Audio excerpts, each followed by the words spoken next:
They're calling it the greatest military crisis since Vietnam. Recruitment numbers that would make our enemies celebrate. The standards are so low, they're practically underground. But here's what they won't tell you. This isn't incompetence. It's sabotage. Deliberate, calculated destruction of American military might.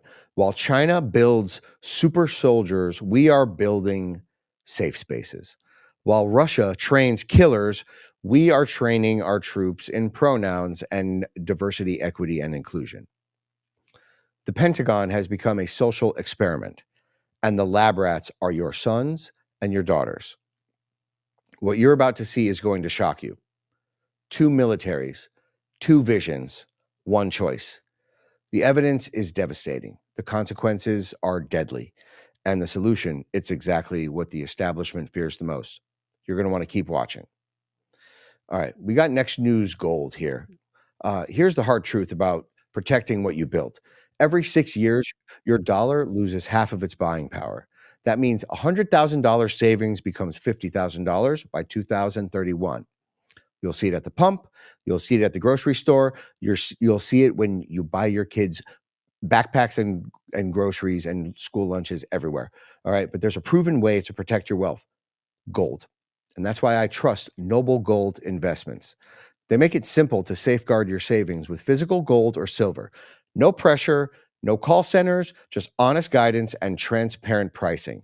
Now, qualified accounts get a free 10-ounce silver American flag bar. Visit nextnewsgold.com to learn more. Don't just protect your wealth, preserve its power. Now, America's military readiness hangs by a thread, and the numbers paint a catastrophic picture. Under Biden's woke Pentagon, every single branch missed recruitment targets in 2022. The Army's shortfall of 15,000 soldiers marked the worst failure since we abandoned the draft. Only 23% of young Americans even qualified to serve.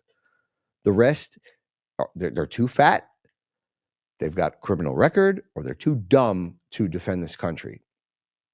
And the brass didn't fix the problem. They surrendered to it, lowered the test scores. They welcomed the overweight, expanded waivers for mental illness and for criminal records, created future soldier prep courses. The translation: remedial training for recruits who can't do a simple push-up. Now, this isn't building warriors. This is building welfare recipients in uniform. Now, watch Biden bumble around while he intentionally tries to weaken the most powerful fighting force in humankind. Check out the clip. Well, Sarah, it's the first presidential visit to Foggy Bottom in nearly a decade. And right at this moment, President Biden is outlining a strategy for the U.S. to re-engage with the world while also safeguarding competitiveness here at home. It's a sort of repackaging of America First priorities, but this time with allies, too. Here's President Biden just a few moments ago. We will compete from a position of strength by building back better at home, working with our allies and partners, renewing our role in international institutions, and reclaiming our credibility and moral authority. Biden says he's also instructed the defense secretary to launch a global posture review of the U.S.'s military footprint overseas to make sure that the military operations at end. President Biden says that the U.S. will be ending its support for the Saudi offensive in Yemen and also freezing the Trump administration's planned withdrawal of troops from Germany. Also, President Biden is signing a memorandum to protect the rights of LGBTQ communities worldwide, and we will see exactly what the text of that order says. There's certainly much more to come from the Biden administration on foreign policy, with what the National Security Advisor Jake Sullivan today called foreign policy for the middle class. He has also said the first 100 days would include a rejoining of the Iran nuclear deal, a democracy summit to try to regain that moral authority for the U.S.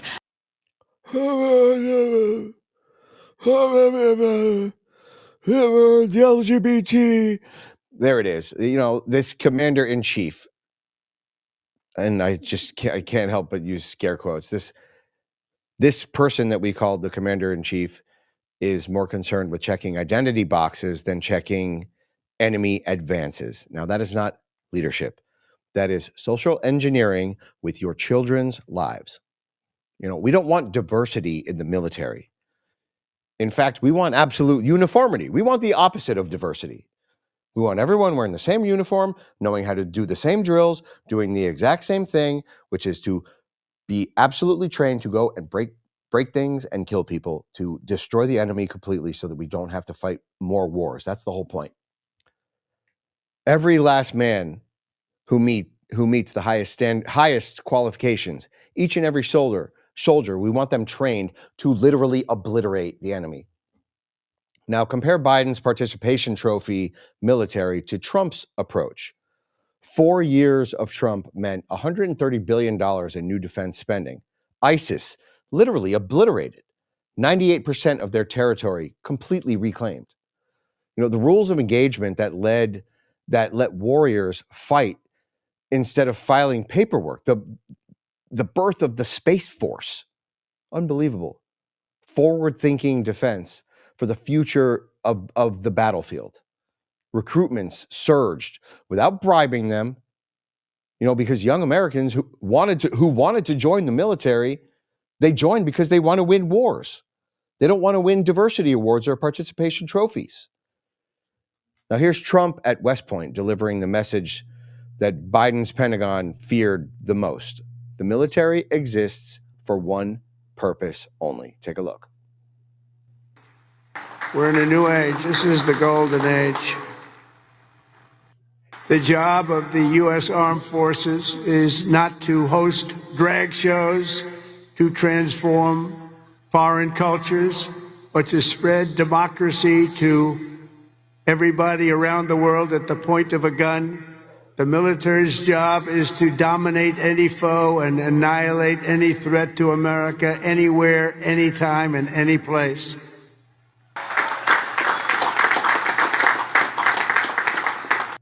But if the United States or its allies are ever threatened or attacked, the Army will obliterate our opponents with overwhelming strength and devastating force. Look, I don't mean to speak ill of the dead, meaning Joe Biden, but the difference is so utterly stark between these two commanders in chief.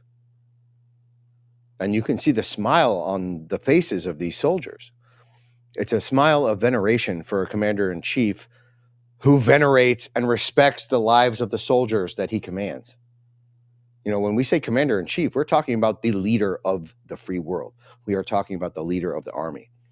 And there's no amount of money that can buy that respect. Because when you have clarity of purpose, dominate any foe, annihilate any threat, not host drag shows or spread democracy at gunpoint. We're talking about pure, focused lethality. Look at the recruitment ads, and the contrast becomes absolutely undeniable. Trump's military advertised flags, tanks, metal, courage. Biden's? He had cartoons about healing trauma and discovering your authentic self and diversity and equity and inclusion. Trump recruits warriors. Biden recruited a bunch of mentally deranged therapy patients. The real world consequences. China doesn't care about your pronouns when they're trying to invade Taiwan. You realize that's where all of our microchips come from. That would be a huge game changer. Russia won't respect your safe space when they're trying to test NATO. Iran isn't going to pause their nuclear program for your mental health day. Our enemies are trying to build killers, while Democrats want to build sensitivity trainers with security clearances. Unbelievable. Now, Trump understood something pretty fundamental. Military strength isn't about weapons and technology. It's about the culture. It's about the warrior culture, the warrior soldier, the willingness to close with, to destroy the enemy, the willingness to destroy the enemy, the mental toughness to endure hell and to keep fighting. And you can't download that from a TikTok video, and you can't teach that in a DEI seminar. I want you to watch Trump explain exactly what makes American soldiers different from everyone else and why that difference matters the most. Time and again, America's enemies have learned that if you threaten the American people, our soldiers are coming for you. Your defeat will be certain, your demise will be final, and your downfall will be total and complete.